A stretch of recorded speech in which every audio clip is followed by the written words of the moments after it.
Welcome back to All in a Week Sports. I'm sports editor Scott Kinberg, and we're back with Terry Gray. And Terry, we go back a long time. I mean, not even just as coach and sports writer. We go back to, I think I saw you play in high school. That's how long I've been at the newspaper. But when you were talking to Matt a few minutes ago, you had talked about how a lot of life lessons have been taught through your involvement in football.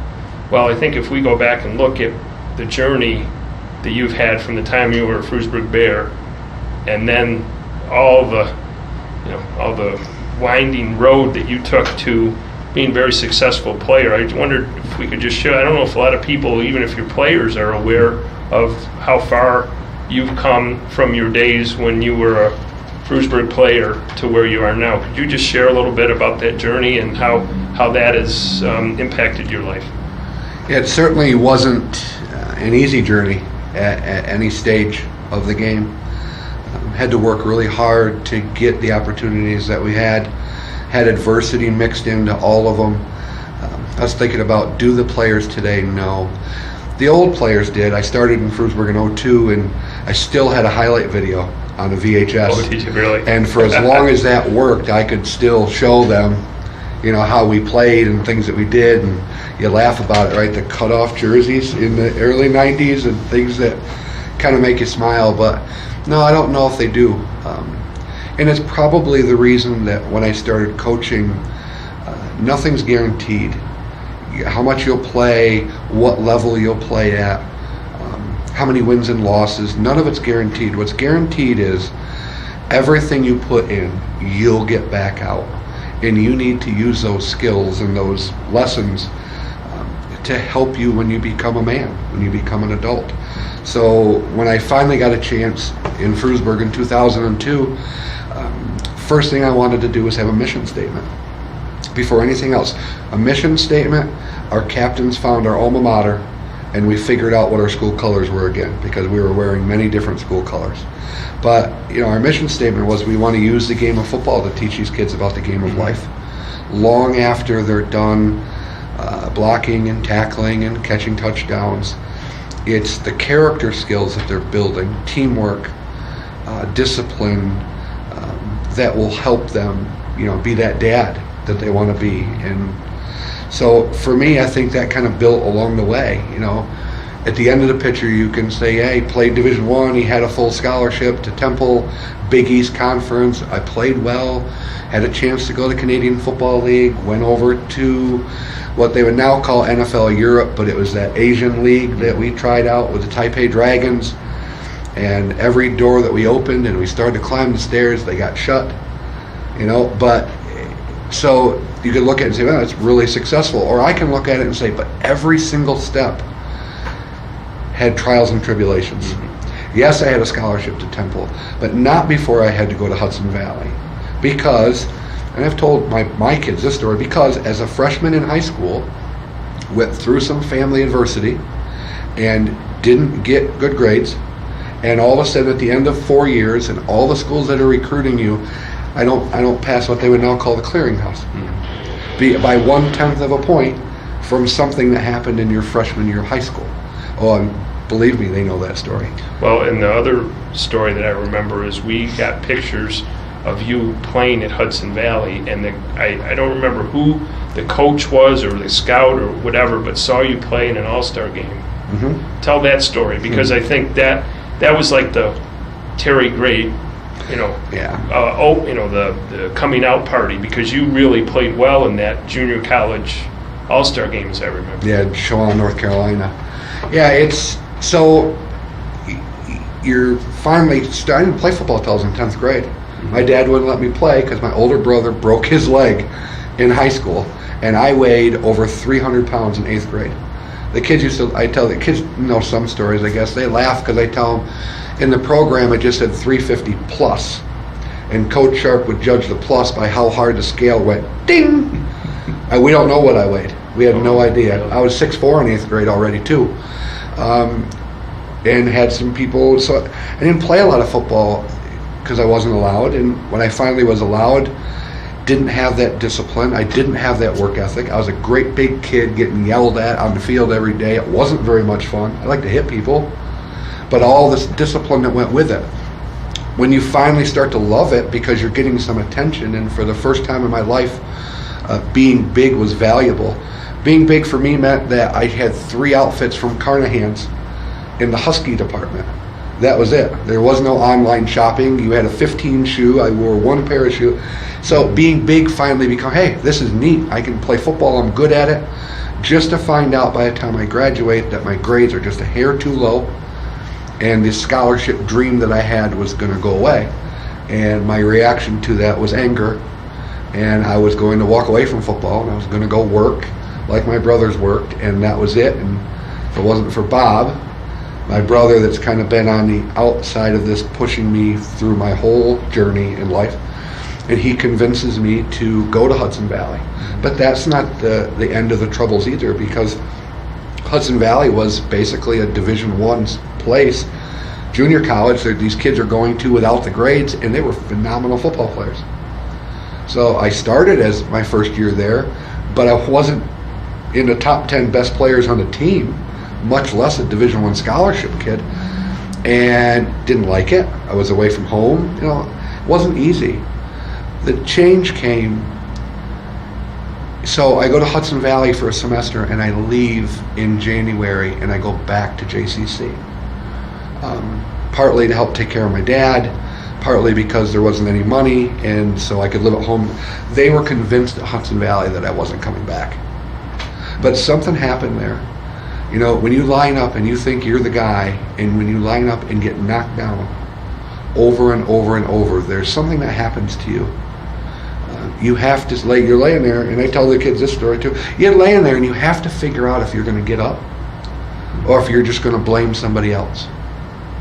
And I got up. And even though I couldn't fix it that first fall season, I was determined. And so I go home, and I lived at JCC in the gym, and I went from 300 whatever that was to 295. I can remember running a sub 5 flat 40 up there on that padded track with a stopwatch. Probably really wasn't, but it felt like it. And I remember going back to Hudson Valley, which they thought they think I was coming back, at like 295 pounds, and was a captain. And the work finally showed success. And I had a game, I was just telling the kids tonight, I had a game where I had a high fever, and I had 22 pancake blocks in one game. Wow. And yeah, it happened for me. I had the confidence, didn't care what life gave me. I was going to take what I wanted. And it's hard for me, because if you know me as a person, I'm kind of soft. I'm kind of that big, quiet guy. But the football field was a place for me to let go of all that and all this anger and stuff from my childhood, and to be able to play. And that turned out by the end of the year to going to North Carolina to play in this all-star game. And I remember looking over and seeing, you know, after my parents broke up, didn't see my dad much. My mom would go to a game here or there, but Bob and Roxy, my brother and sister-in-law, at everything. And I can remember seeing them over there, and all the college coaches that were all sitting around them. And there's 3-day workout, and every day there was another one from somewhere talking about something. And here's a funny story. So I can remember running a drill and finishing the drill and looking over like this, and there's my brother Bob with a Penn State polo shirt on and a Penn State hat and a clipboard, just so he could get close to the drills. I mean, I'll never forget his desire to be successful rubbed off on me. You know, his was in the business world, but he was a great athlete too for Frewsburg. So yeah, so that's just part of it.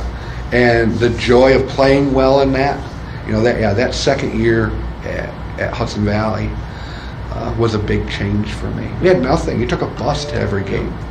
You know, I remember riding to North Carolina. We played a game in North Carolina early in the year, and we rode a bus, and all the linemen are trying to find a kicker so that we didn't take up a half of everybody else's seat. Kicker was the smallest guy in the team, so it was literally a bus. Yeah, it wasn't easy. And then when I finally got my scholarship to Temple, and I graduated in a year and a half. So it was there. I took a ton of summer classes. I doubled up at JCC. So because I had read online or wherever that if you could graduate in a year and a half, you had more scholarship opportunities. There were those some D1s that you were done. If you were a JUCO kid, they didn't want you. So the Penn States of the world were gone, but I figured out that I had more opportunity, and so I graduated in January.